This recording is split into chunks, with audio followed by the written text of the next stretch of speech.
Thank you very much. Thank you very much. It's a great honor. Thank you very much. Speaker Johnson, Vice President Vance, the First Lady of the United States,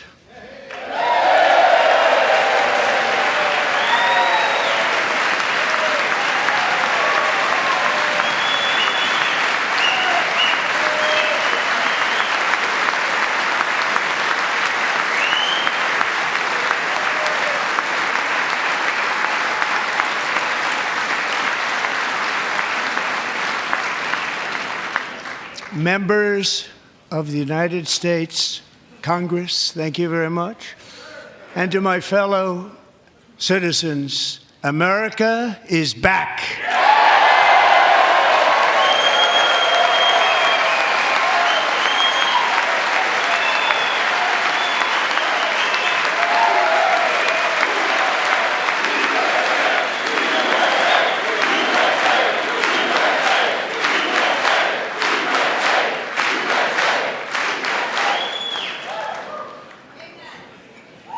6 weeks ago, I stood beneath the dome of this Capitol and proclaimed the dawn of the golden age of America. From that moment on, it has been nothing but swift and unrelenting action to usher in the greatest and most successful era in the history of our country. We have accomplished more in 43 days than most administrations accomplished in 4 years or 8 years, and we are just getting started.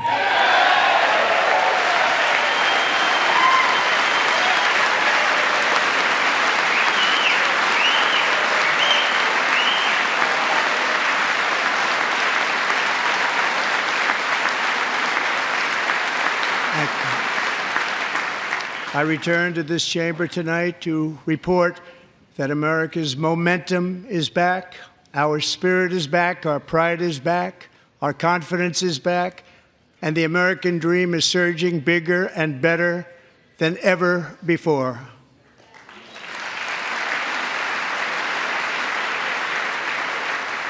The American dream is unstoppable, and our country is on the verge of a comeback, the likes of which the world has never witnessed and perhaps will never witness again. There's never been anything like it. The presidential election of November 5th was a mandate like has not been seen in many decades. We won all 7 swing states, giving us an electoral college victory of 312 votes.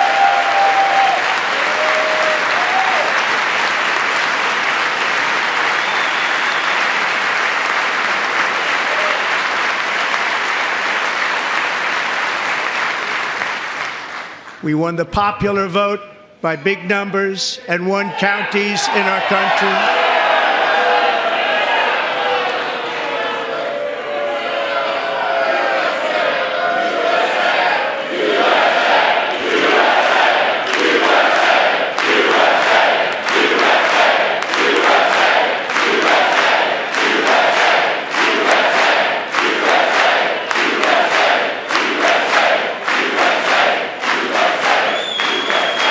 And won counties in our country, 2,700 to 525, on a map that reads almost completely red for Republican.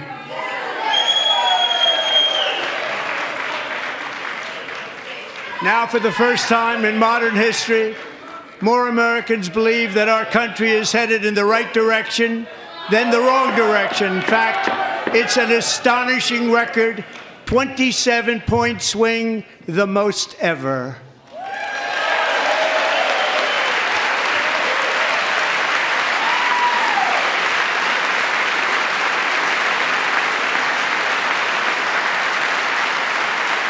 Likewise, small business optimism saw its single largest one-month gain ever recorded, a 41-point jump.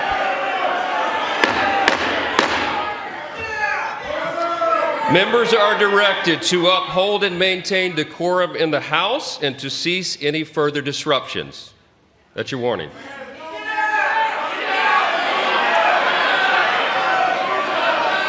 Members are engaging in willful and continuing breach of decorum, and the chair is prepared to direct the Sergeant-at-Arms to restore order to the joint session.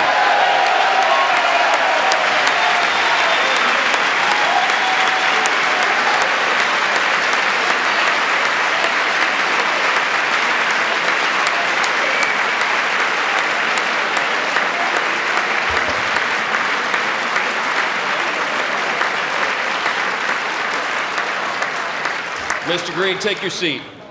Take your seat, sir. Take your seat. Finding that members continue to engage in willful and concerted disruption of proper decorum, the chair now directs the Sergeant-at-Arms to restore order. Remove this gentleman from the chamber.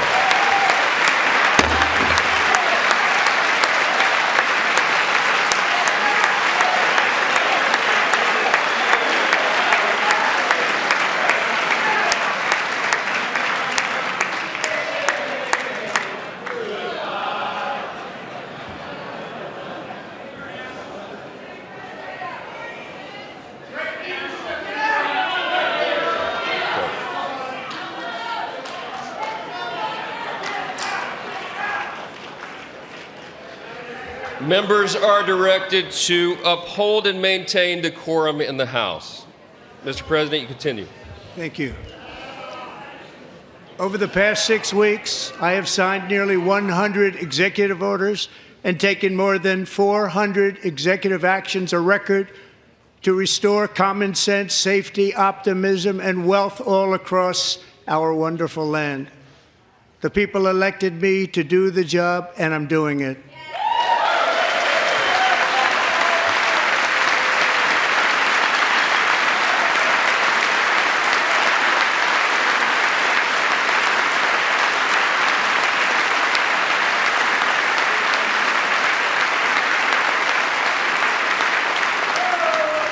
In fact, it has been stated by many that the first month of our presidency, it's our presidency, is the most successful in the history of our nation. By many.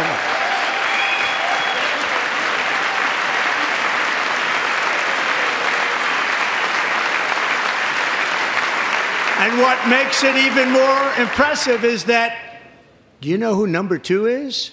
George Washington. How about that? How about it? I don't know about that list, but we'll take it.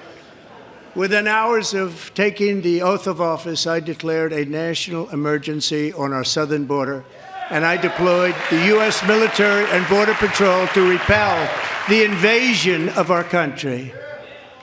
And what a job they've done. As a result, illegal border crossings last month were by far the lowest ever recorded, ever.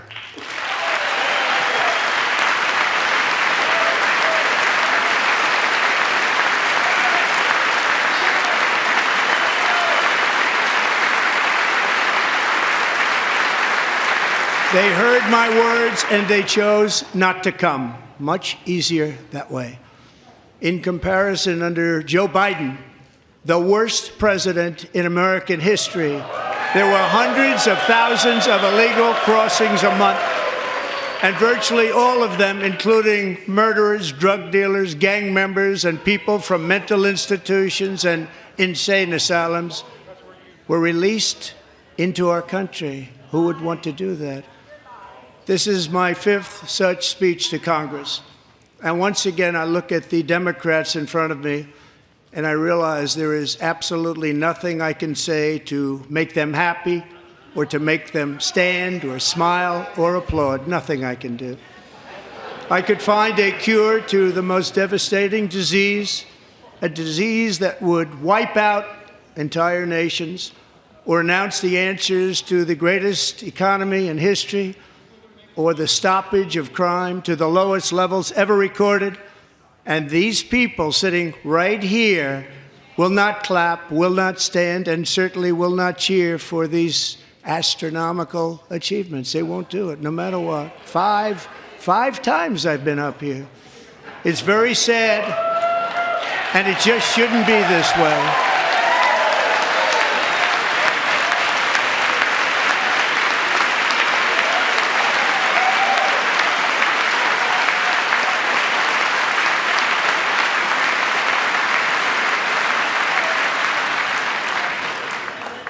So Democrats sitting before me, for just this one night, why not join us in celebrating so many incredible wins for America? For the good of our nation, let's work together and let's truly make America great again.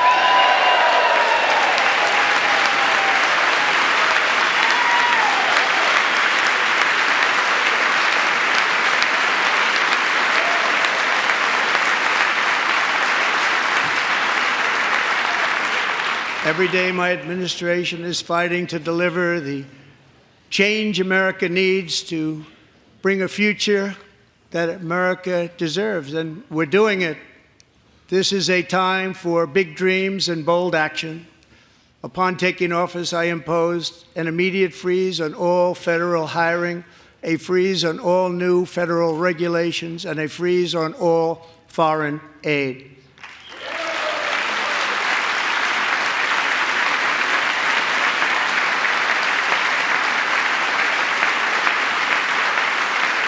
I terminated the ridiculous Green New Scam.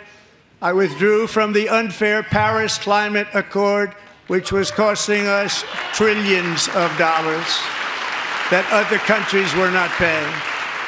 I withdrew from the corrupt World Health Organization.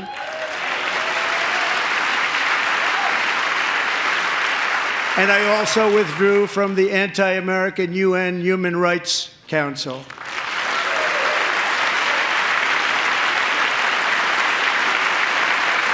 We ended all of Biden's environmental restrictions that were making our country far less safe and totally unaffordable. And importantly, we ended the last administration's insane electric vehicle mandate, saving our auto workers and companies from economic destruction.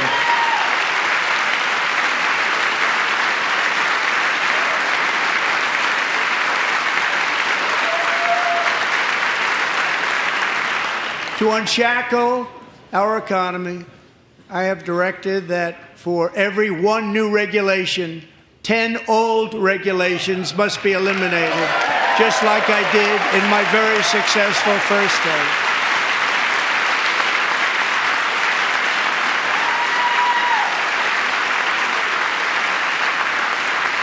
And in that first term, we set records on ending unnecessary rules and regulations like no other president had done before.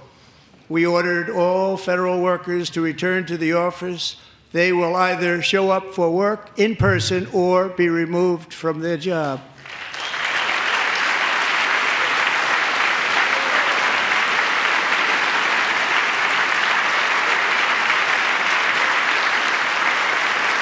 And we have ended weaponized government where, as an example, a sitting president is allowed to viciously prosecute his political opponent, like me. How did that work out? Not too good. Not too good.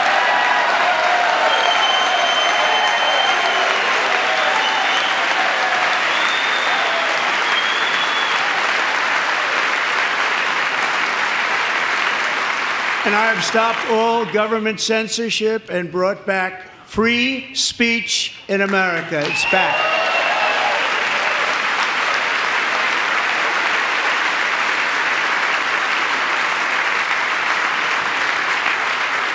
And 2 days ago, I signed an order making English the official language of the United States of America.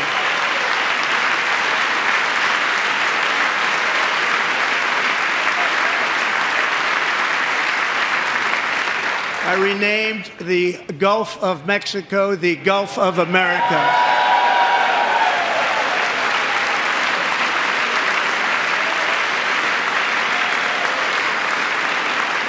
And likewise, I renamed, for a great president, William McKinley, Mount McKinley again. Beautiful Alaska. We love Alaska.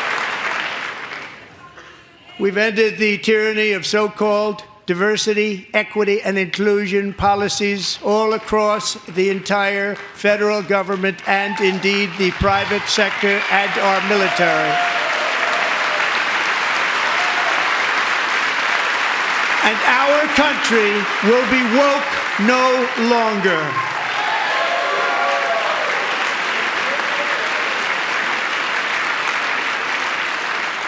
We believe that whether you are a doctor, an accountant, a lawyer, or an air traffic controller, you should be hired and promoted based on skill and competence, not race or gender. Very important.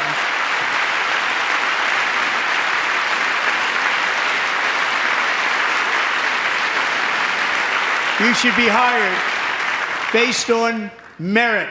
And the Supreme Court, in a brave and very powerful decision, has allowed us to do so. Thank you. Thank you very much. Thank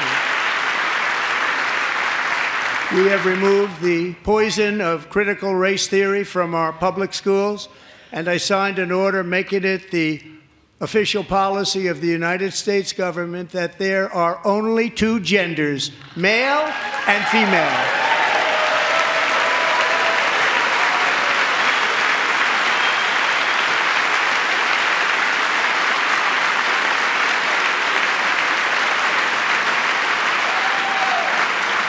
I also signed an executive order to ban men from playing in women's sports.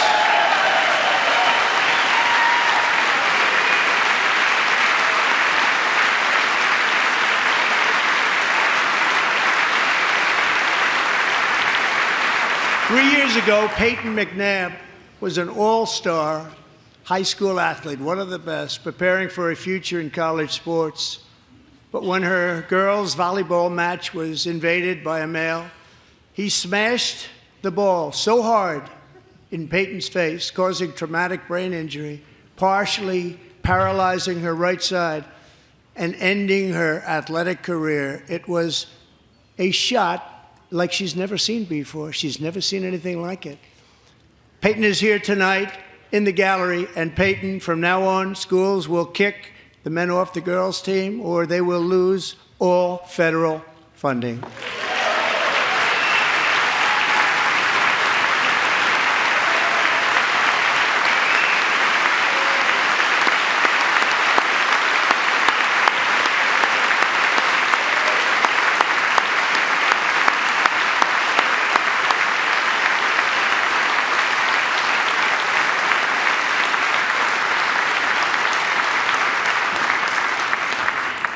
And if you really want to see numbers, just take a look at what happened in the women's boxing, weightlifting, track and field, swimming, or cycling, where a male recently finished a long-distance race 5 hours and 14 minutes ahead of a woman for a new record by 5 hours. Broke the record by 5 hours. It's demeaning for women, and it's very bad for our country. We're not going to put up with it any longer.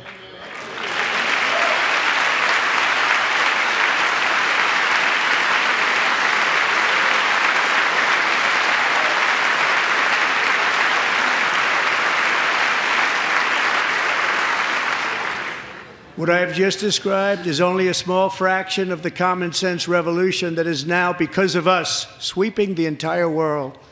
Common sense has become a common theme, and we will never go back. Never. Never going to let that happen.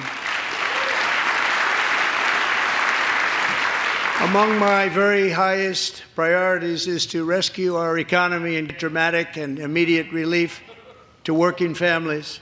As you know, we inherited from the last administration an economic catastrophe and an inflation nightmare. Their policies drove up energy prices, pushed up grocery costs, and drove the necessities of life out of reach for millions and millions of Americans. They've never had anything like it.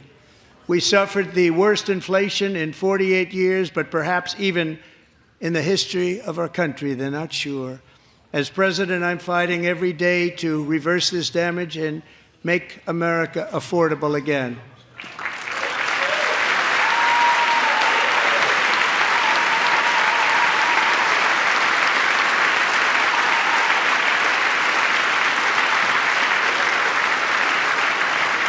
Joe Biden especially let the price of eggs get out of control. The egg price is out of control. And we're working hard to get it back down. Secretary, do a good job on that. You inherited a total mess from the previous administration.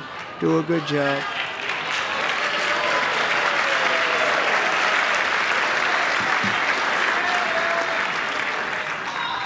A major focus of our fight to defeat inflation is rapidly reducing the cost of energy.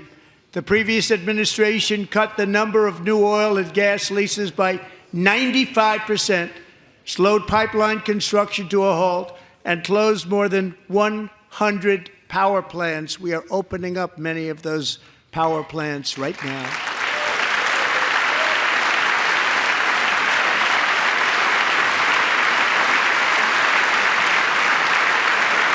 And frankly, we have never seen anything like it. That's why on my first day in office, I declared a national energy emergency. As you've heard me say many times, we have more liquid gold under our feet than any nation on earth, and by far. And now I fully authorize the most talented team ever assembled to go and get it. It's called Drill, Baby, Drill.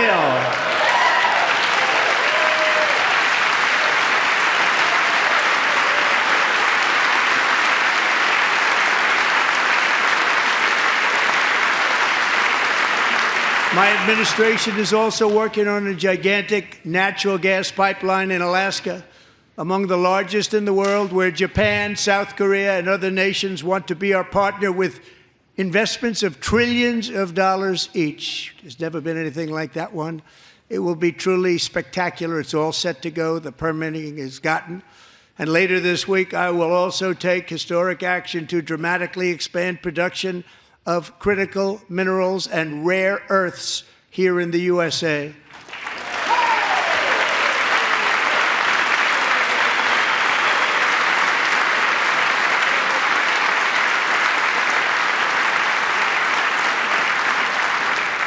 To further combat inflation, we will not only be reducing the cost of energy, but will be ending the flagrant waste of taxpayer dollars.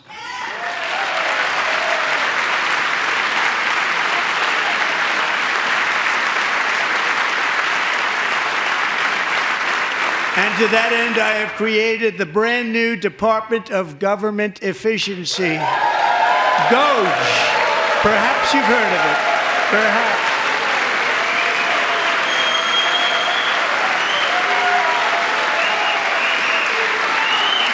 Which is headed by Elon Musk, who is in the gallery tonight.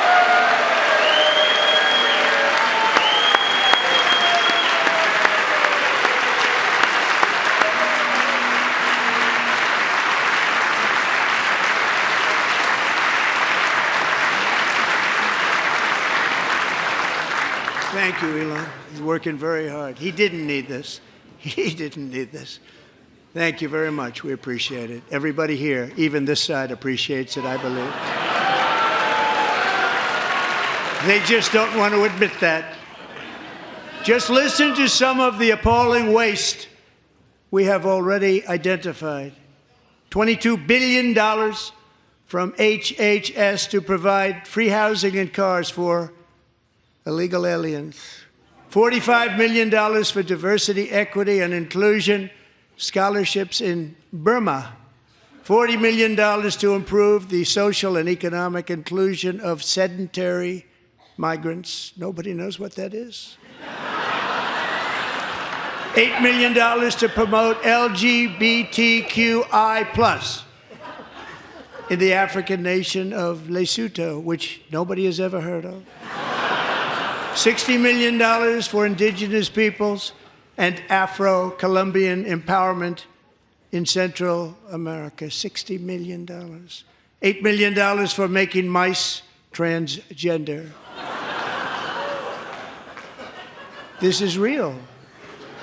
$32 million for a left-wing propaganda operation in Moldova. $10 million for male circumcision in Mozambique.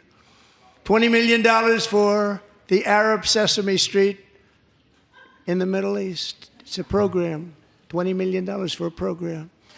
$1.9 billion to recently created Decarbonization of Homes Committee, headed up, and we know she's involved. Just at the last moment, the money was passed over by a woman named Stacey Abrams. Have you ever heard of her? A $3.5 million consulting contract for lavish fish monitoring. $1.5 million for voter confidence in Liberia. $14 million for social cohesion in Mali. $59 million for illegal alien hotel rooms in New York City. He's a real estate developer. He's done very well. $250,000 to increase vegan local climate action innovation in Zambia. $42 million for social and behavior change in Uganda. $14 million for improving public procurement in Serbia. $47 million for improving learning outcomes in Asia. Asia's doing very well with learning. We know what we're doing. We should use it ourselves. And $101 million for DEI contracts at the Department of Education. The most ever paid, nothing even like it. Under the Trump administration, all of these scams, and they're far worse, but I didn't think it was appropriate to talk about them. They're so bad. Many more have been found out and exposed and swiftly terminated by a group of very intelligent, mostly young people, headed up by Elon, and we appreciate it. We found hundreds of billions of dollars of fraud.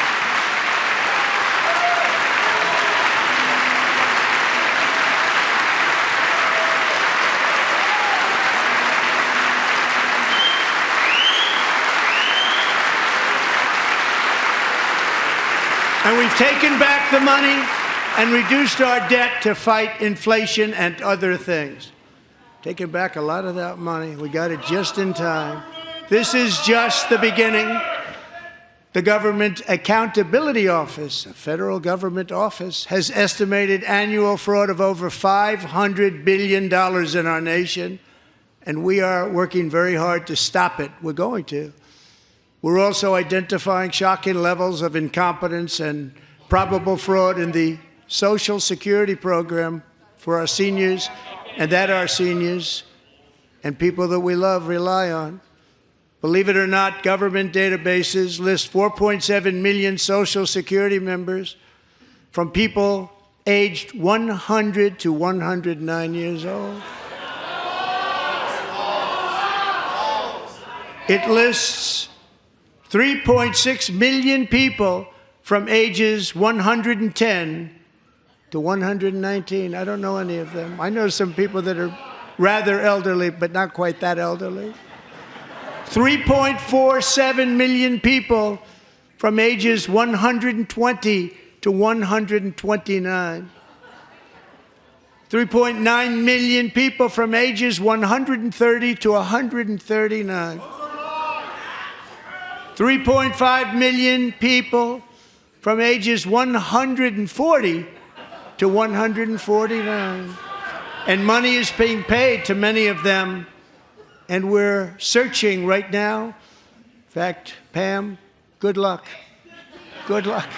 You're going to find it.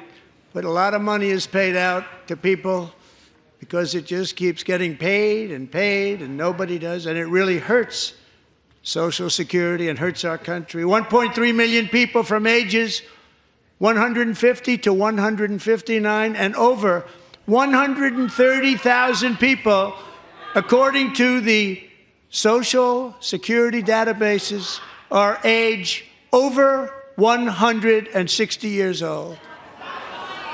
We have a healthier country than I thought, Bobby.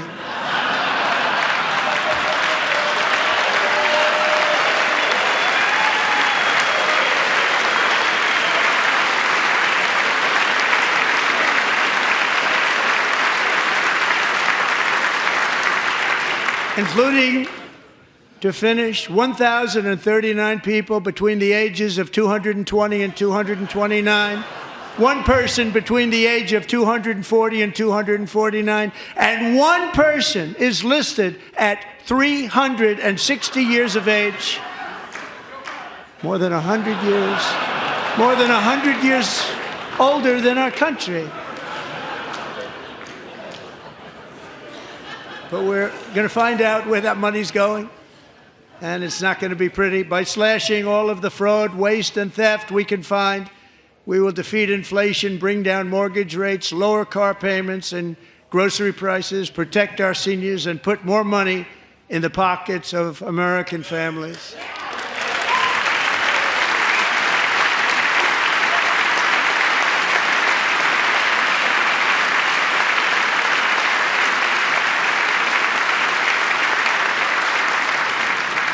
And today, interest rates took a beautiful drop, big, beautiful drop. It's about time.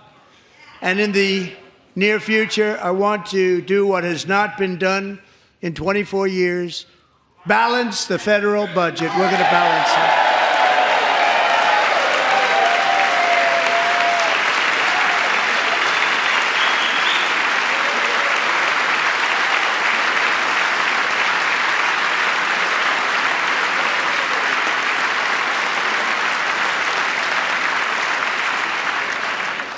With that goal in mind, we have developed in great detail what we are calling the Gold Card, which goes on sale very, very soon.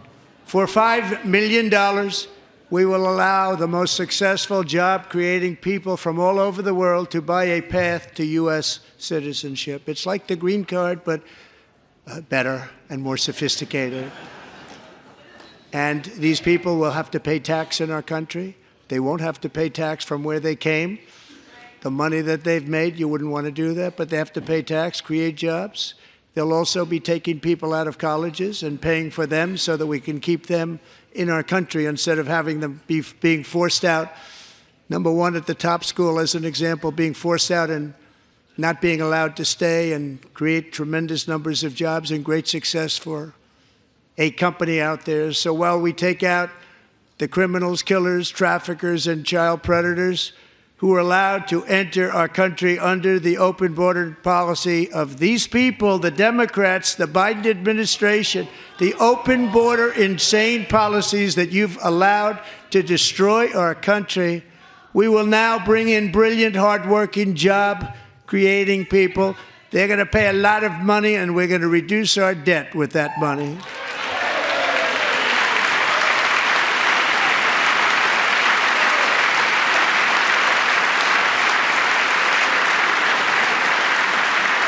Americans have given us a mandate for bold and profound change. For nearly 100 years, the federal bureaucracy has grown until it has crushed our freedoms, ballooned our deficits, and held back America's potential in every possible way. The nation founded by pioneers and risk-takers now drowns under millions and millions of pages of regulations and debt. Approvals that should take 10 days to get instead take 10 years, 15 years, and even 20 years before you're rejected. Meanwhile, we have hundreds of thousands of federal workers who have not been showing up to work.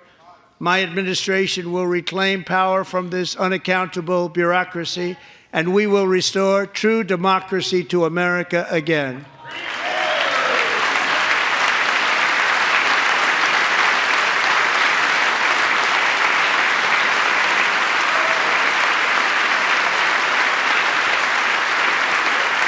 And any federal bureaucrat who resists this change will be removed from office immediately.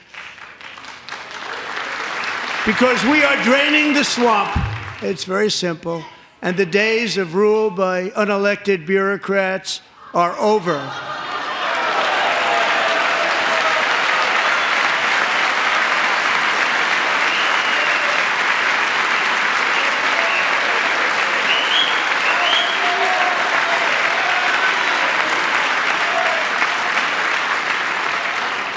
And the next phase of our plan to deliver the greatest economy in history is for this Congress to pass tax cuts for everybody. They're in there. They're waiting for you to vote.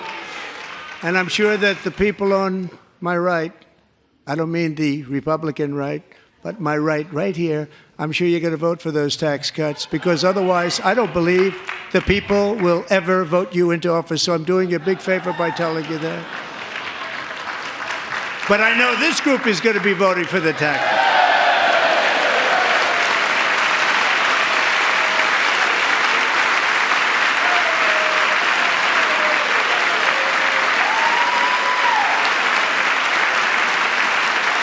Thank you. It's a very, very big part of our plan. We had tremendous success in our first term with it. A very big part of our plan. We're seeking permanent income tax cuts all across the board.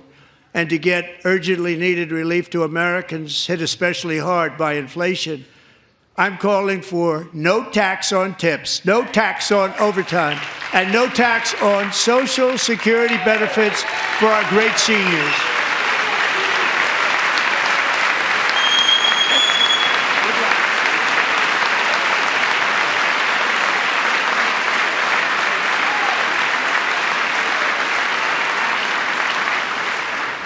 And I also want to make interest payments on car loans tax deductible, but only if the car is made in America.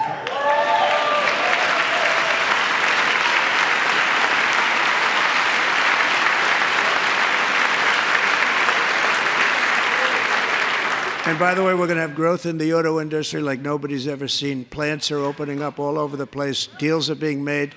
Never seen. That's a combination of the election win and tariffs. It's a beautiful word, isn't it? That, along with our other policies, will allow our auto industry to absolutely boom. It's going to boom. Spoke to the majors today, all three, the top people, and they're so excited. In fact, already numerous car companies have announced that they will be building massive automobile plants in America, with Honda just announcing a new plant in Indiana, one of the largest anywhere in the world.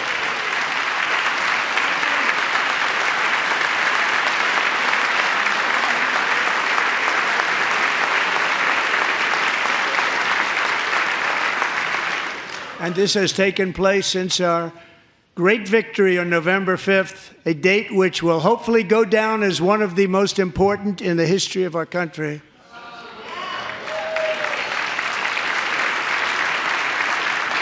In addition, as part of our tax cuts, we want to cut taxes on domestic production and all manufacturing. And just as we did before, we will provide 100% expensing. It will be retroactive to January 20th, 2025. And it was one of the main reasons why our tax cuts were so successful in our first term, giving us the most successful economy in the history of our country. First term. We had a great first term.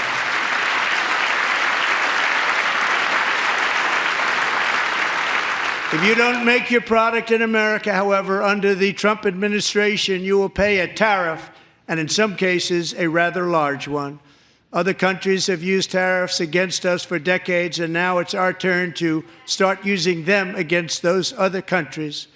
On average, the European Union, China, Brazil, India, Mexico, and Canada, have you heard of them? And countless other nations charge us tremendously higher tariffs than we charge them. It's very unfair. India charges us auto tariffs higher than 100%. China's average tariff on our products is twice what we charge them. And South Korea's average tariff is 4 times higher. Think of that, 4 times higher. And we give so much help militarily and in so many other ways to South Korea, but that's what happens. This is happening by friend and foe. This system is not fair to the United States and never was, and so on April 2nd, I wanted to make it April 1st, but I didn't want to be accused of April Fool's Day. That's not, just one day cost us a lot of money. But we're going to do it in April. I'm a very superstitious person. April 2nd reciprocal tariffs kick in. And whatever they tariff us, other countries, we will tariff them. That's reciprocal, back and forth. Whatever they tax us, we will tax them. If they do non-monetary tariffs to keep us out of their market, then we will do non-monetary barriers to keep them out of our market. There's a lot of that, too. They don't even allow us in their market. We will take in trillions and trillions of dollars and create jobs like we have never seen before. I did it with China, and I did it with others, and the Biden administration couldn't do anything about it because there was so much money they couldn't do anything about it. We have been ripped off for decades by nearly every country on earth, and we will not let that happen any longer.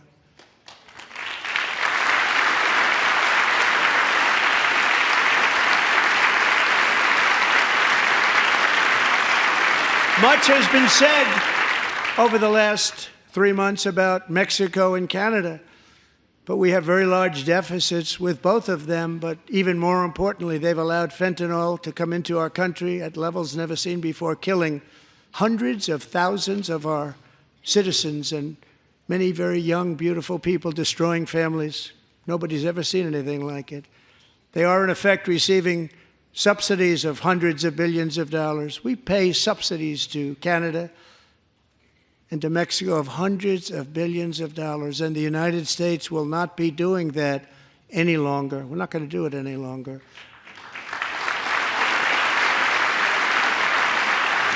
Thanks to our America First policies we're putting into place, we have had $1.7 trillion of new investment in America in just the past few weeks. The combination of the election and our economic policies that people of SoftBank, one of the most brilliant anywhere in the world, announced a $200 billion investment. OpenAI and Oracle, Larry Ellison, announced $500 billion investment, which they wouldn't have done if Kamala had won. Apple announced $500 billion investment. Tim Cook called me. He said, I cannot spend it fast enough. It's going to be much higher than that, I believe. They'll be building their plants here instead of in China. And just yesterday, Taiwan Semiconductor, the biggest in the world, most powerful in the world, has a tremendous amount, 97% of the market, announced a $165 billion investment to build the most powerful chips on earth right here in the USA.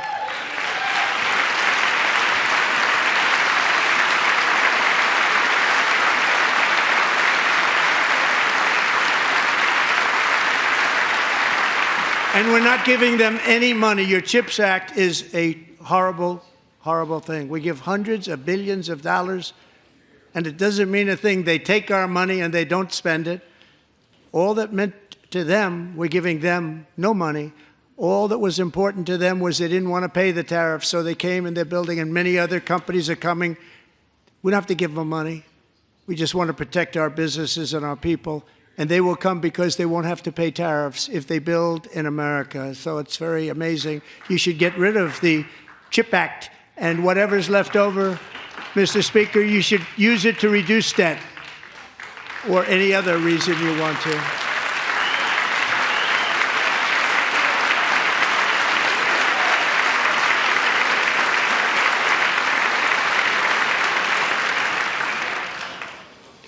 Our new trade policy will also be great for the American farmer. I love the farmer. Who will now be selling into our home market, the USA, because nobody is going to be able to compete with you. Because there's goods that come in from other countries and companies. They're really in a bad position in so many different ways. They're uninspected. They may be very dirty and disgusting, and they come in and they pour in, and they hurt our American farmers. The tariffs will go on agricultural product coming into America, and our farmers, starting on April 2nd, it may be a little bit of an adjustment period, We had that before when I made the deal with China, $50 billion of purchases, and I said, just bear with me, and they did. They did. Probably have to bear with me again, and this will be even better. That was great. The problem with it was that Biden didn't enforce it. He didn't enforce it. $50 billion of purchases, and we were doing great, but Biden did not enforce it, and it hurt our farmers. But our farmers are going to have a field day right now. So to our farmers, have a lot of fun. I love you too. I love you too. It's all going to happen.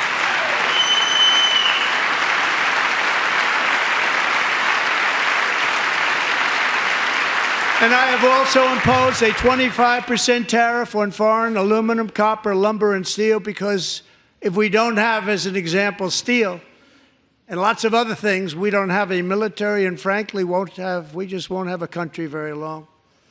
Here today is a proud American steelworker, fantastic person from Decatur, Alabama. Jeff Denard has been working at the same steel plant for 27 years in a job that has allowed him to serve as the captain of his local volunteer fire department, raise 7 children with his beautiful wife, Nicole, and over the years provide a loving home for more than 40 foster children. So great, Jeff.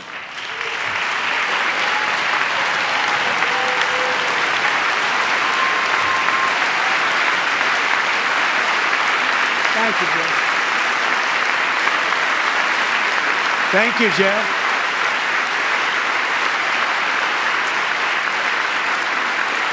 Stories like Jeff's remind us that tariffs are not just about protecting American jobs. They're about protecting the soul of our country. Tariffs are about making America rich again and making America great again, and it's happening, and it will happen rather quickly. There'll be a little disturbance, but we're okay with that. It won't be much. No, you're not. Oh. And look where Biden took us, very low, the lowest we've ever been. Jeff, I want to thank you very much, and I also want to recognize another person who has devoted herself to foster care community. She works so hard on it. A very loving person, our magnificent First Lady of the United States.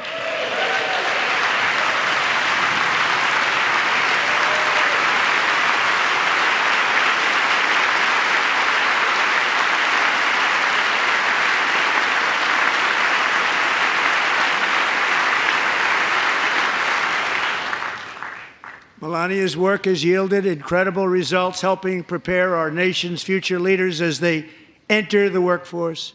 Our First Lady is joined by 2 impressive young women, very impressive.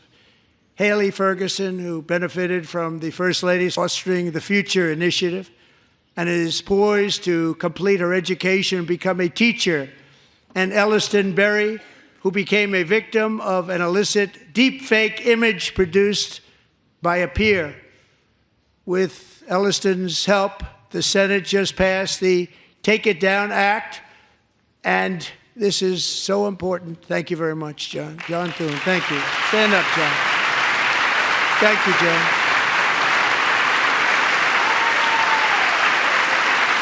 Thank you all very much.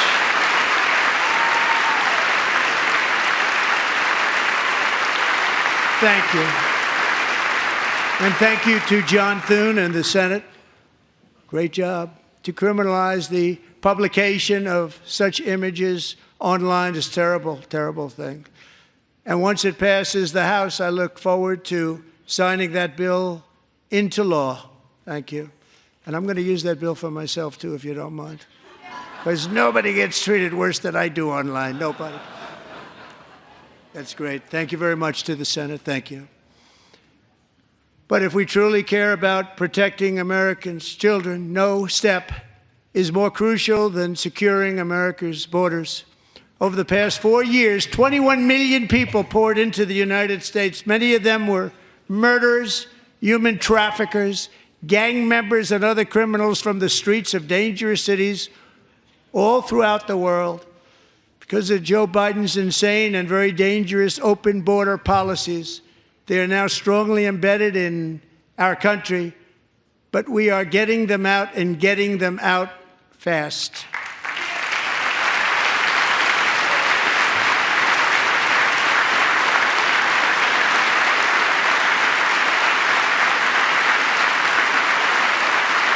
And I want to thank Tom Homan and Christy. I want to thank you and Paul of Border Patrol.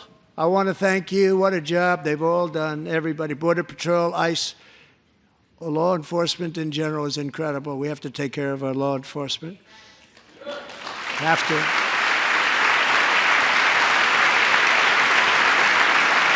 Last year,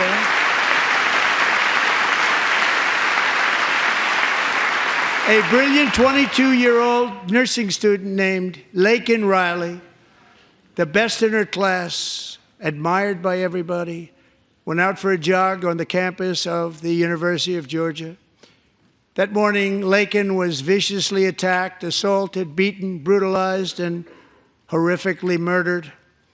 Laken was stolen from us by a savage illegal alien gang member who was arrested while trespassing across Biden's open southern border and then set loose into the United States under the heartless policies of that failed administration. It was indeed a failed administration. He had then been arrested and released in a Democrat-run sanctuary city, a disaster, before ending the life of this beautiful young angel. With us this evening are Laken's beloved mother, Allison, and her sister, Lauren.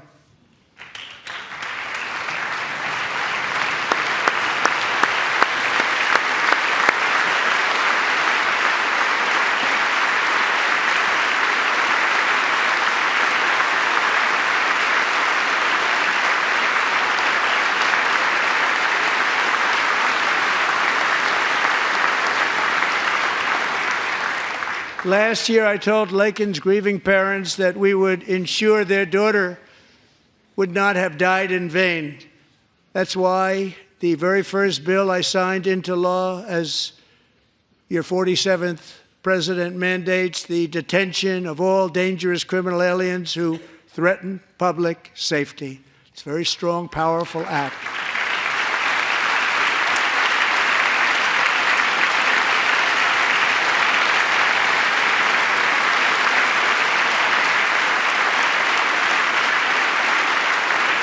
It's called the Laken-Riley Act. So Allison and Lauren, America will never, ever forget our beautiful Laken Hope Riley.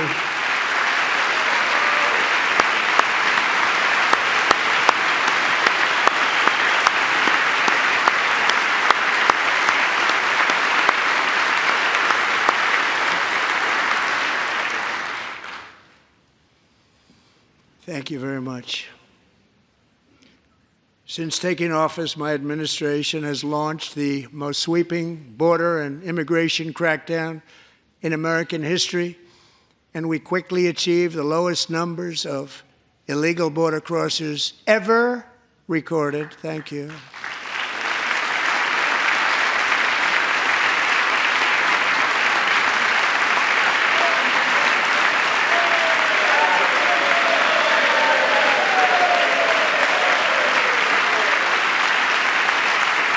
The media and our friends in the Democrat Party kept saying we needed new legislation, we must have legislation to secure the border.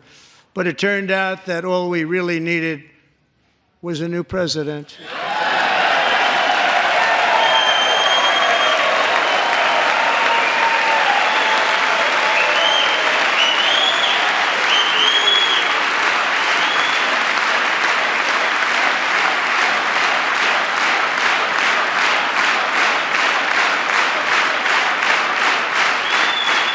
Thank you. Joe Biden didn't just open our borders, he flew illegal aliens over them to overwhelm our schools, hospitals, and communities throughout the country.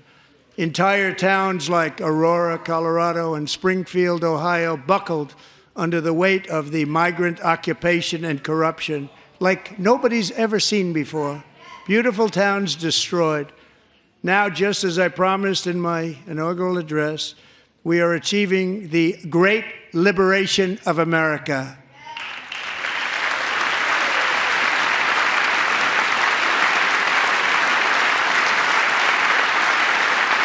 But there still is much work to be done. Here tonight is a woman I have gotten to know, Alexis Nungari from Houston. Wonderful woman. Last June, Alexis's 12-year-old daughter, her precious Jocelyn, walked to a nearby convenience store. She was kidnapped, tied up, assaulted for 2 hours under a bridge, and horrifically murdered. Arrested and charged with this heinous crime are 2 illegal alien monsters from Venezuela, released into America by the last administration through their ridiculous open border. The death of this beautiful 12-year-old girl and the agony of her mother and family touched our entire nation greatly. Alexis, I promised that we would always remember your daughter, your magnificent daughter, and earlier tonight I signed an order keeping my word to you. One thing I have learned about Jocelyn is that she loved animals so much. She loved nature. Across Galveston Bay, from where Jocelyn lived in Houston, you will find a magnificent national wildlife refuge, a pristine, peaceful, 34,000-acre sanctuary for all of God's creatures on the edge of the Gulf of America. Alexis, moments ago, I formally renamed that refuge in loving memory of your beautiful daughter, Jocelyn. So, Mr. Vice President, if you would, may I have the order?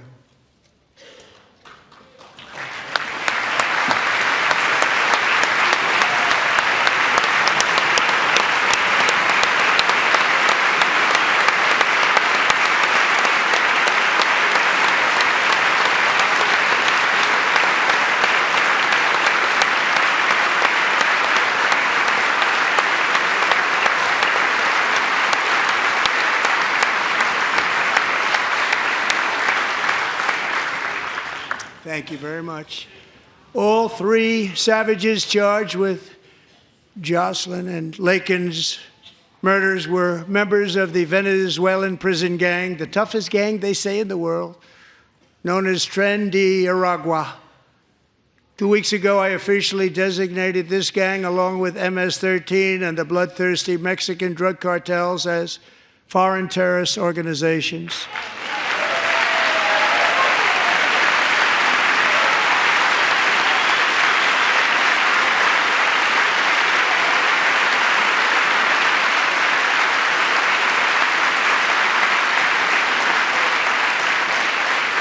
They are now officially in the same category as ISIS, and that's not good for them. Countless thousands of these terrorists were welcomed into the U.S. by the Biden administration. But now every last one will be rounded up and forcibly removed from our country, or, if they're too dangerous, put in jails, standing trial in this country, because we don't want them to come back ever.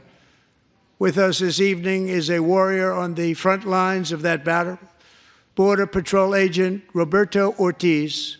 Great guy.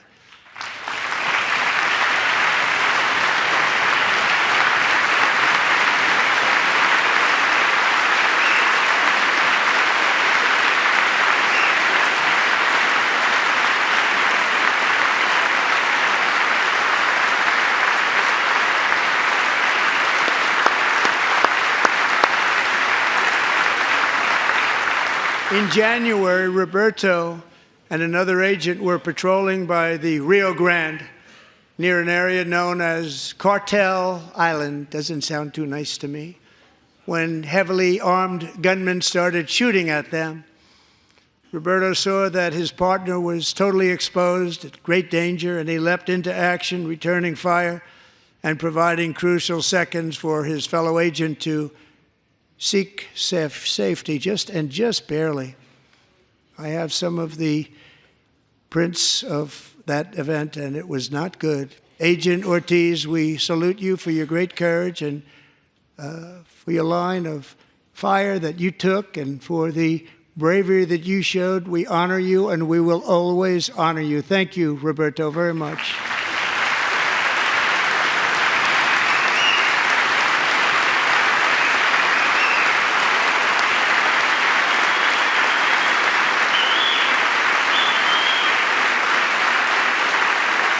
Thank you, Roberta.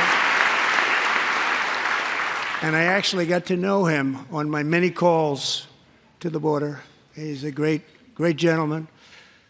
The territory to the immediate south of our border is now dominated entirely by criminal cartels that murder, rape, torture, and exercise total control. They have total control over a whole nation, posing a grave threat to our national security. The cartels are waging war in America, and it's time for America to wage war on the cartels, which we are doing.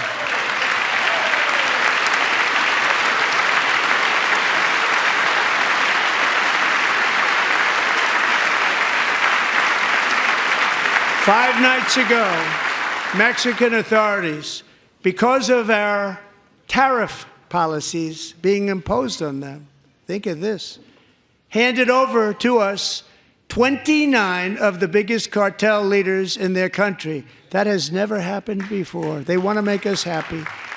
First time ever. But we need Mexico and Canada to do much more than they've done, and they have to stop the fentanyl and drugs pouring into the USA. They're going to stop it. I have sent Congress a detailed funding request laying out exactly how we will eliminate these threats to protect our homeland and complete the largest deportation operation in American history, larger even than current record holder, President Dwight D. Eisenhower, a moderate man, but someone who believed very strongly in borders.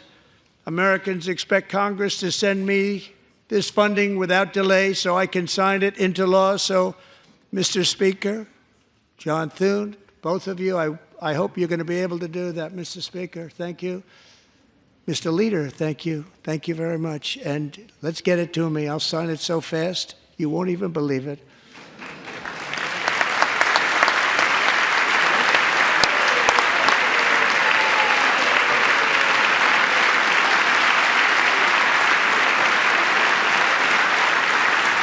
And as we reclaim our sovereignty, we must also bring back law and order to our cities and towns.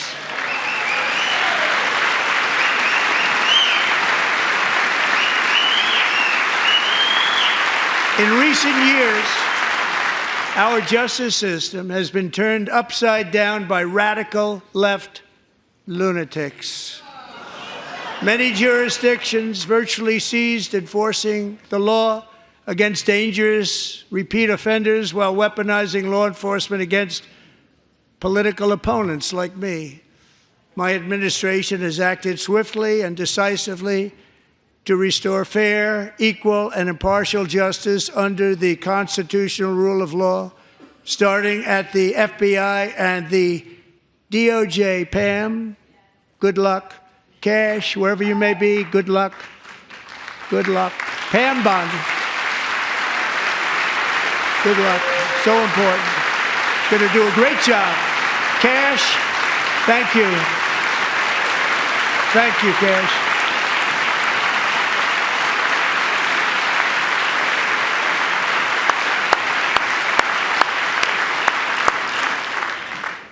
They've already started very strong. They're going to do a fantastic job. You're going to be very proud of them.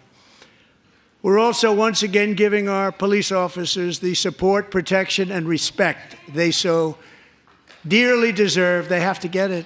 They have such a hard, dangerous job, but we're going to make it less dangerous. The problem is the bad guys don't respect the law, but they're starting to respect it, and they soon will respect it.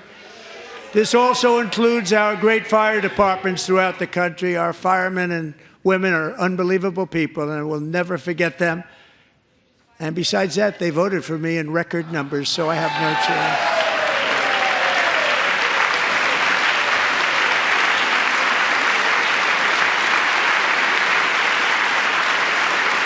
1 year ago this month, 31-year-old New York police officer Jonathan Diller, unbelievably wonderful person and a great officer, was gunned down at a traffic stop on Long Island. I went to his funeral. The vicious criminal charged with his murder had 21 prior arrests, and they were rough arrests, too. He was a real bad one. The thug in the seat next to him had 14 prior arrests, and went by the name of Killer. He was Killer. He killed other people, they say, a lot of them. I attended Officer Diller's service, and when I met his wife and one-year-old son, Ryan, it was very inspirational, actually. His widow's name is Stephanie, and she is here tonight. Stephanie, thank you very much, Stephanie. Thank you very much.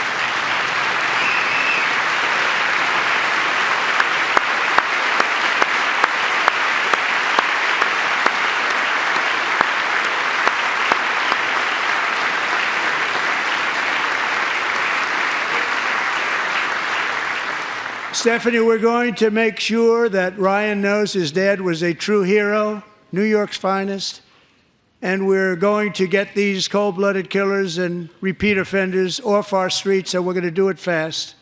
Got to stop it. They get out with 28 arrests. They push people into subway trains. They hit people over the head, back of the head with baseball bats. We got to get them out of here. I've already signed an executive order requiring a mandatory death penalty for anyone who murders a police officer, and tonight I'm asking Congress to pass that policy into permanent law.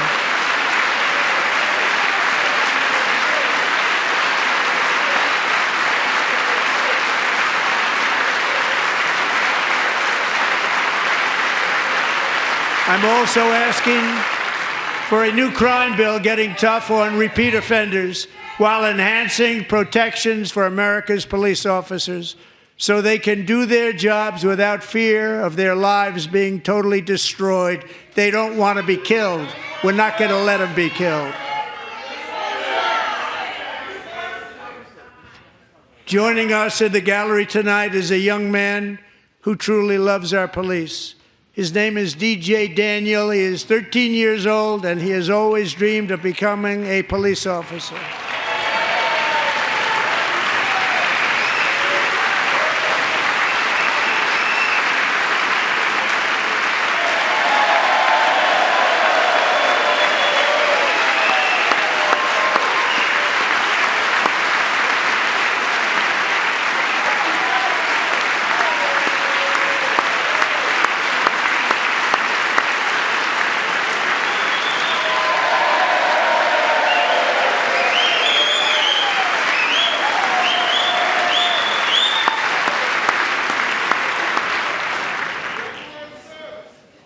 But in 2018, DJ was diagnosed with brain cancer. The doctors gave him 5 months at most to live. That was more than 6 years ago.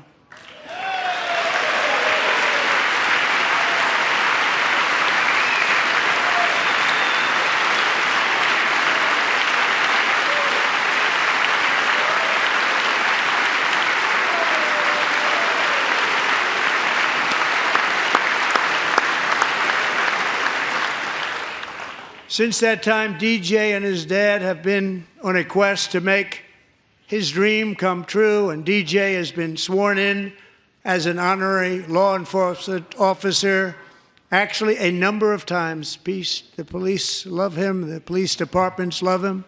And tonight, DJ, we're going to do you the biggest honor of them all. I am asking our new Secret Service Director, Sean Curran, to officially make you an agent of the United States Secret Service.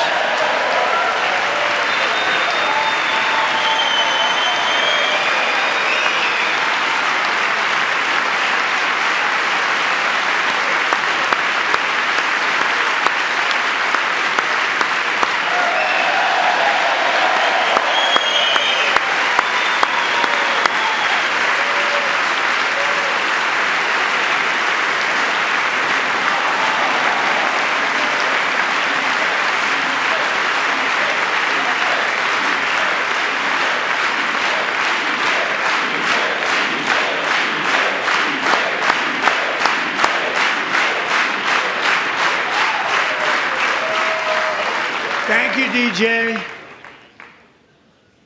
DJ's doctors believe his cancer likely came from a chemical he was exposed to when he was younger.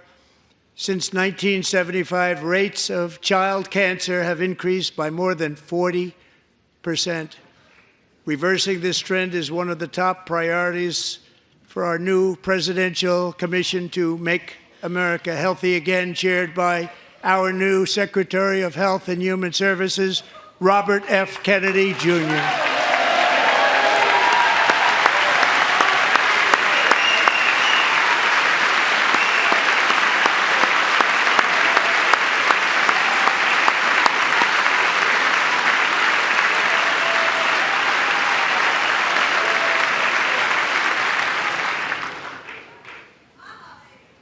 With the name Kennedy, you would have thought everybody over here would have been cheering. How quickly they forget. Our goal is to get toxins out of our environment, poisons out of our food supply, and keep our children healthy and strong. As an example, not long ago, and you can't even believe these numbers, 1 in 10,000 children had autism, 1 in 10,000. And now it's 1 in 36. There's something wrong. 1 in 36. Think of that. So we're going to find out what it is, and there's nobody better than Bobby and all of the people that are working with you. You have the best to figure out what is going on. Okay, Bobby? Good luck. It's a very important job. Thank you.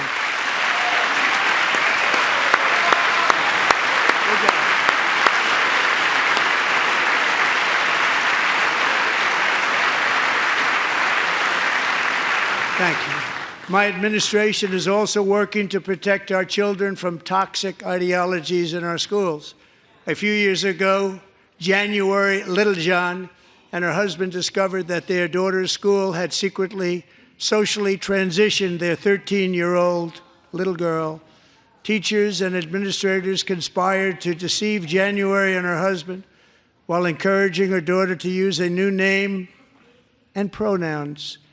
They, them pronoun, actually, all without telling January, who is here tonight and is now a courageous advocate against this form of child abuse. January, thank you. Thank you. Thank you very much.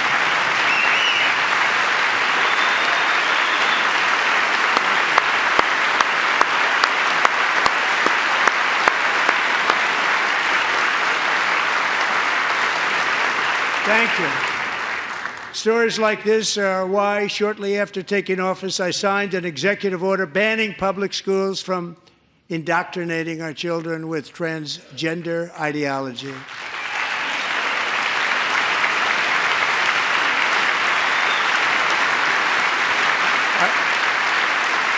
I also signed an order to cut off all taxpayer funding to any institution that engages in the sexual mutilation of our youth.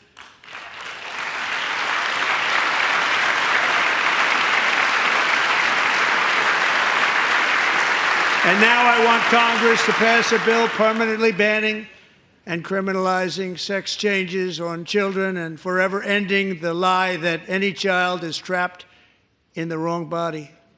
This is a big lie.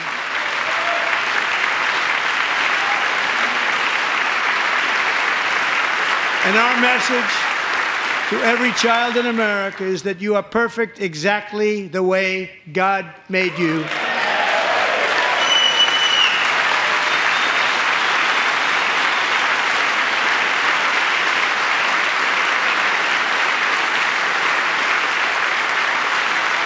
Because we're getting wokeness out of our schools and out of our military, and it's already out, and it's out of our society. We don't want it.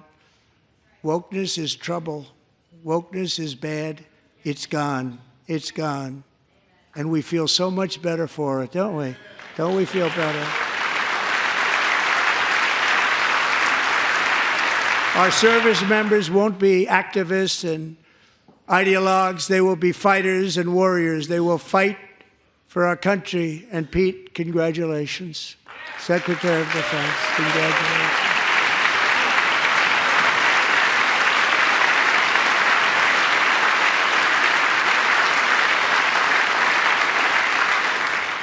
And he's not big into the woke movement, I can tell you.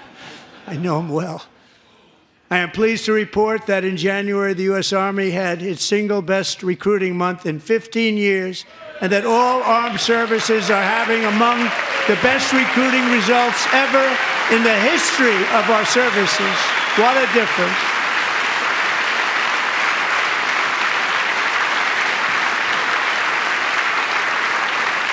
And you know, it was just a few months ago where the results were exactly the opposite. We couldn't recruit anywhere. We couldn't recruit. Now we're having the best results just about that we've ever had. What a tremendous turnaround. It's really a beautiful thing to see. People love our country again. It's very simple. They love our country, and they love being in our military again. So it's a great thing, and thank you very much. Great job. Thank you.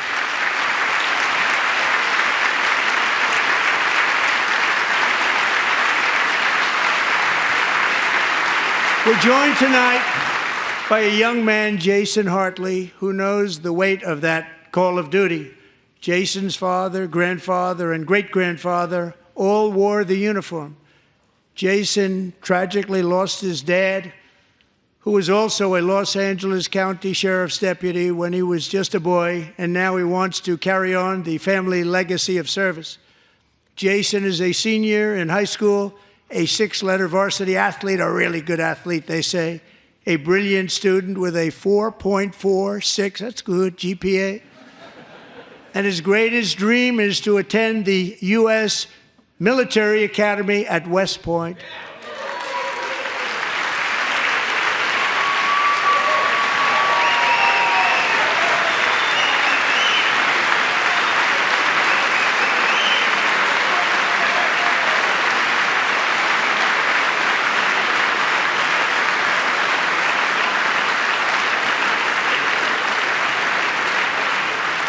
And Jason, that's a very big deal getting in. That's a hard one to get into. But I'm pleased to inform you that your application has been accepted. You will soon be joining the Corps of Cadets.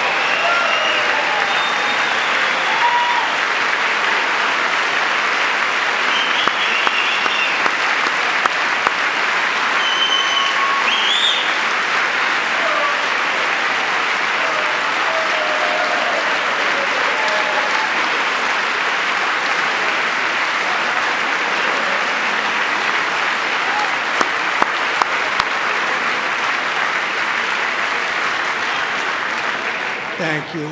Jason, you're going to be on the long gray line, Jason.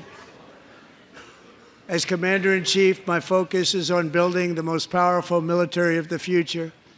As a first step, I'm asking Congress to fund a state-of-the-art Golden Dome missile defense shield to protect our homeland, all made in the USA.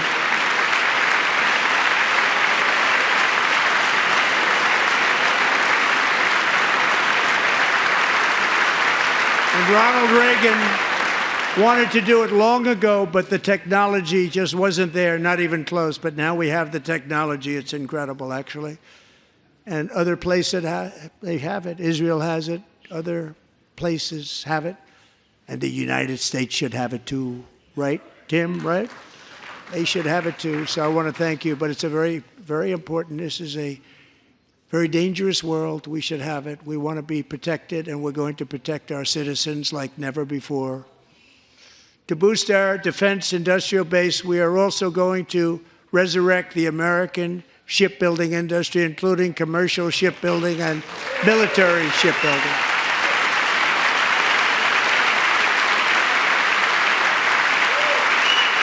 And for that purpose, I am announcing tonight that we will create a new Office of Shipbuilding in the White House and offer special tax incentives to bring this industry home to America where it belongs. We used to make so many ships. We don't make them anymore very much, but we're going to make them very fast, very soon. It will have a huge impact. To further enhance our national security, my administration will be reclaiming the Panama Canal, and we've already started doing it.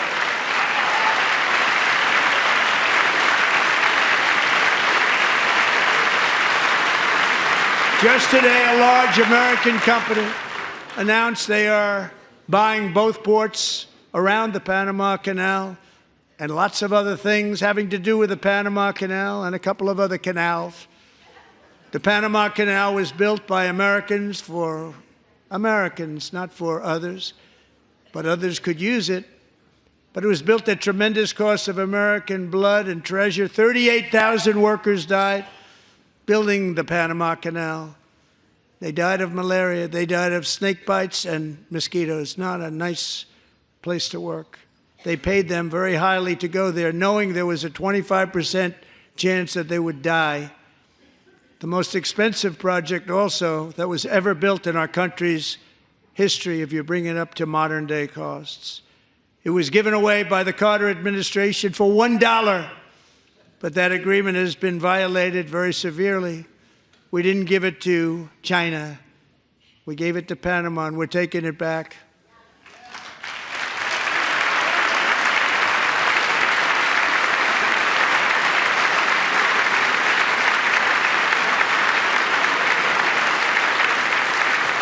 And we have Marco Rubio in charge. Good luck, Marco. Now, we know who to blame if anything goes wrong. Marco's been amazing, and he's going to do a great job. Think of it. He got 100 votes. You know, he was approved with actually 99, but the 100th was this gentleman, and I feel very certain. So let's assume he got 100 votes. And I'm either very, very happy about that or I'm very concerned about it. But he's already proven. I mean, he's a great gentleman. He's respected by everybody, and we appreciate you voting for Marco. He's going to do a fantastic job. Thank you. Thank you. He's doing a great job. Great job. And I also have a message tonight for the incredible people of Greenland. We strongly support your right to determine your own future. And if you choose, we welcome you into the United States of America. We need Greenland for national security and even international security, and we're working with everybody involved to try and get it. But we need it really for international world security, and I think we're going to get it. One way or the other, we're going to get it. We will keep you safe. We will make you rich, and together we will take Greenland to heights like you have never thought possible before. It's a very small population, but very, very large piece of land and very, very important for military security. America is once again standing strong against the forces of radical Islamic terrorism. 3.5 years ago, ISIS terrorists killed 13 American service members and countless others in the Abbey Gate bombing during the disastrous and incompetent withdrawal from Afghanistan. Not that they were withdrawing, it was the way they withdrew. Perhaps the most embarrassing moment in the history of our country. Tonight, I am pleased to announce that we have just apprehended the top terrorist responsible for that atrocity, and he is right now on his way here to face the swift sword of American justice.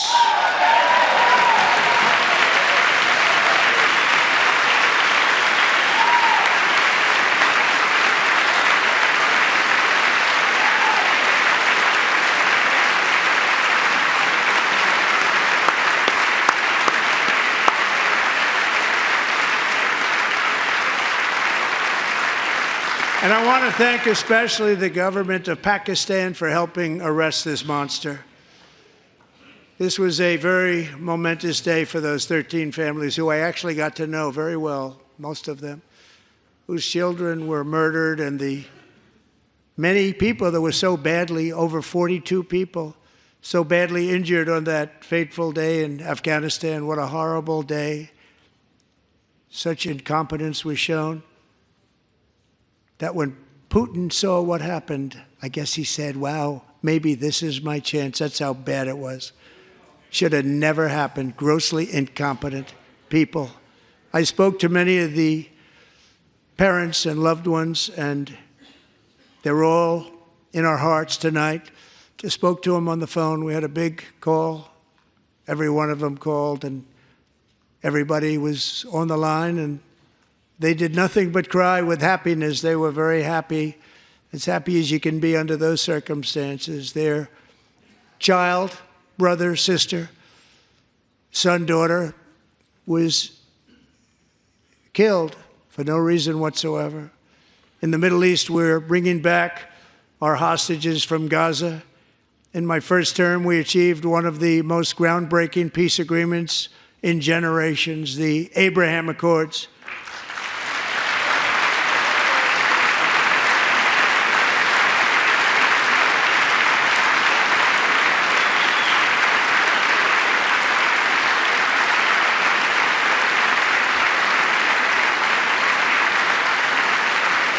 And now we're going to build on that foundation to create a more peaceful and prosperous future for the entire region. A lot of things are happening in the Middle East. People have been talking about that so much lately with everything going on with Ukraine and Russia. But a lot of things are happening in the Middle East. It's a rough neighborhood, actually. I'm also working tirelessly to end the savage conflict in Ukraine. Millions of Ukrainians and Russians have been needlessly killed or wounded in this horrific and brutal conflict with no end in sight. The United States has sent hundreds of billions of dollars to support Ukraine's defense with no security, with no anything.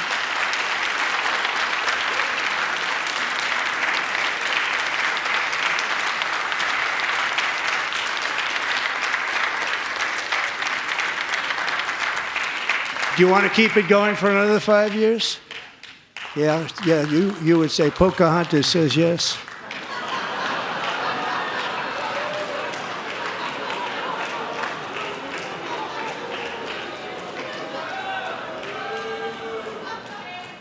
"2,000 people are being killed every single week. More than that. They're Russian young people. They're Ukrainian young people. They're not Americans. But I want it to stop. Meanwhile, Europe has sadly spent more money buying Russian oil and gas than they have spent on defending Ukraine, by far. Think of that. They've spent more buying Russian oil and gas than they have defending. And we've spent perhaps $350 billion, like taking candy from a baby. That's what happened. And they've spent $100 billion. What a difference that is. And we have an ocean separating us, and they don't. But we're getting along very well with them, and lots of good things are happening. Biden has authorized more money in this fight than Europe has spent by billions and billions of dollars. It's hard to believe that they wouldn't have stopped it and said at some point, come on, let's equalize. You got to be equal to us. But that didn't happen. Earlier today, I received an important letter from President Zelensky of Ukraine. The letter reads, Ukraine is ready to come to the negotiating table as soon as possible to bring lasting peace closer. Nobody wants peace more than the Ukrainians, he said. My team and I stand ready to work under President Trump's strong leadership to get a peace that lasts. We do really value how much America has done to help Ukraine maintain its sovereignty and independence. Regarding the agreement on minerals and security, Ukraine is ready to sign it at any time that is convenient for you. I appreciate that he sent this letter, just got it a little while ago. Simultaneously, we've had serious discussions with Russia and have received strong signals that they are ready for peace. Wouldn't that be beautiful? Wouldn't that be beautiful?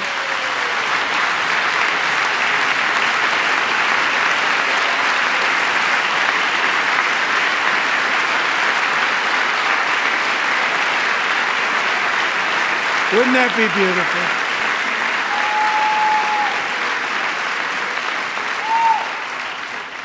It's time to stop this madness. It's time to halt the killing. It's time to end this senseless war. If you want to end wars, you have to talk to both sides. Nearly 4 years ago, amid rising tensions, a history teacher named Mark Fogel was detained in Russia and sentenced to 14 years in a penal colony. Rough stuff. The previous administration barely lifted a finger to help him. They knew he was innocent, but they had no idea where to begin. But last summer, I promised his 95-year-old mother, Malphine, that we would bring her boy safely back home. After 22 days in office, I did just that, and they are here tonight.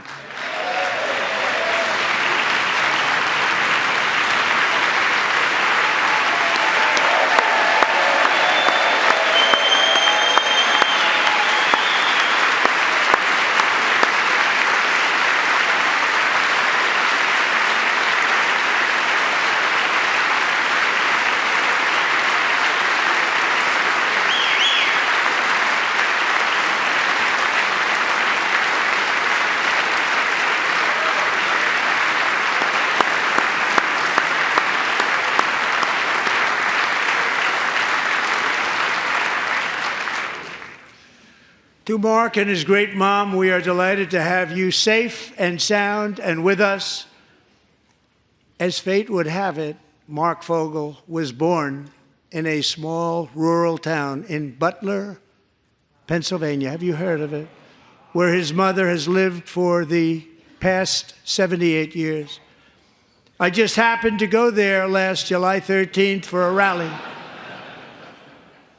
That was not pleasant. And that is where I met his beautiful mom right before I walked onto that stage. And I told her I would not forget what she said about her son. And I never did I? Never forgot. Less than 10 minutes later, at that same rally, gunfire rang out, and a sick and deranged assassin unloaded 8 bullets from his sniper's perch into a crowd of many thousands of people. My life was saved by a fraction of an inch, but some were not so lucky. Corey Comparator was a firefighter, a veteran, a Christian, a husband, a devoted father, and above all, a protector. When the sound of gunshots pierced the air, it was a horrible sound. Corey knew instantly what it was and what to do. He threw himself on top of his wife and daughters and shielded them from the bullets with his own body. Corey was hit really hard. You know the story from there. He sacrificed his life to save theirs. 2 others, very fine people, were also seriously hit. But thankfully, with the help of 2 great country doctors, we thought they were gone and they were saved. So those doctors had great talent. We're joined by Corey's wife, Helen, who was his high school sweetheart, and their 2 beloved daughters, Allison and Kaylee. Thank you.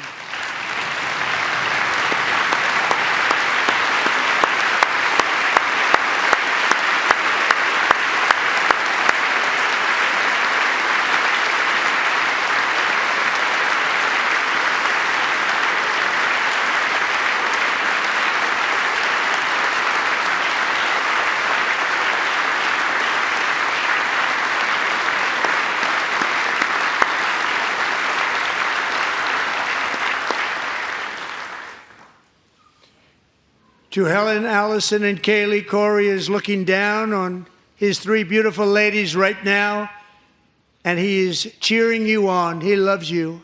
He is cheering you on.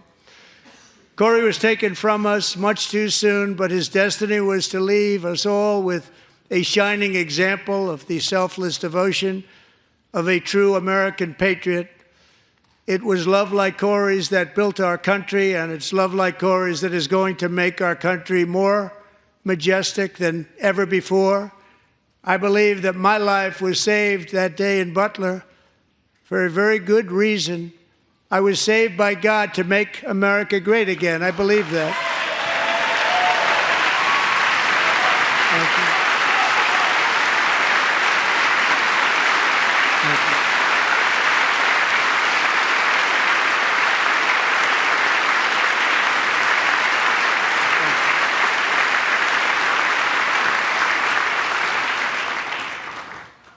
Thank you very much. From the patriots of Lexington and Concord to the heroes of Gettysburg and Normandy, from the warriors who crossed the Delaware to the trailblazers who climbed the Rockies, and from the legends who soared at Kitty Hawk to the astronauts who touched the moon, Americans have always been the people who defied all odds, transcended all dangers, made the most extraordinary sacrifices, and did whatever it took to defend our children, our country, and our freedom.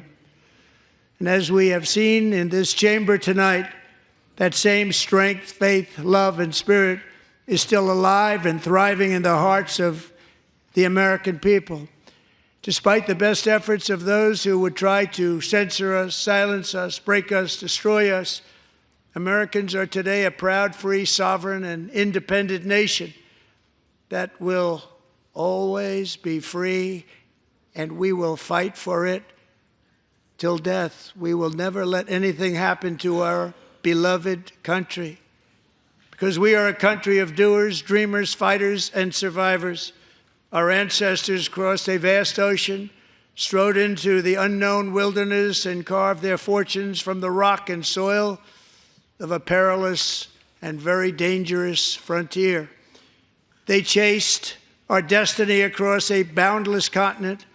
They built the railroads, laid the highways, and graced the world with American marvels like the Empire State Building, the mighty Hoover Dam, and the towering Golden Gate Bridge. They lit the world with electricity, broke free of the force of gravity, fired up the engines of American industry, vanquished the communists, fascists, and Marxists all over the world, and gave us countless modern wonders sculptured out of iron, glass, and steel. We stand on the shoulders of these pioneers who won and built the modern age, these workers who poured their sweat into the skylines of our cities, these warriors who shed their blood on fields of battle and gave everything they had for our rights and for our freedom. Now it is our time to take up the righteous cause of American liberty. And it is our turn to take America's destiny into our own hands and begin the most thrilling days in the history of our country. This will be our greatest era.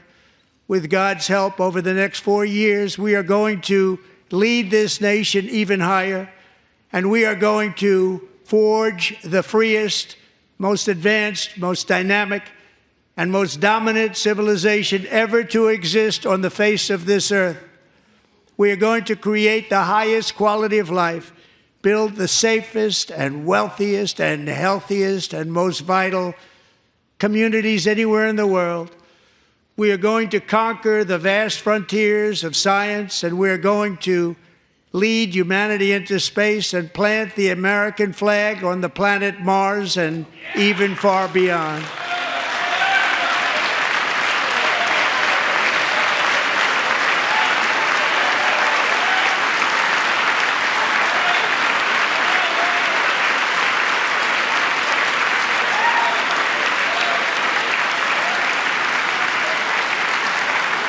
And through it all, we are going to rediscover the unstoppable power of the American spirit.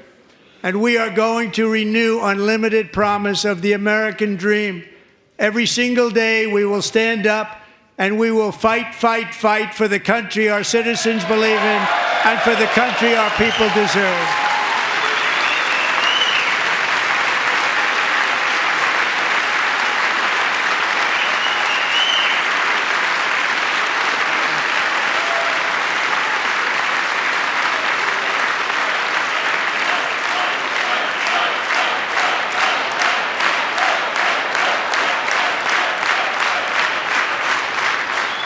My fellow Americans, get ready for an incredible future, because the golden age of America has only just begun. It will be like nothing that has ever been seen before. Thank you, God bless you, and God bless America.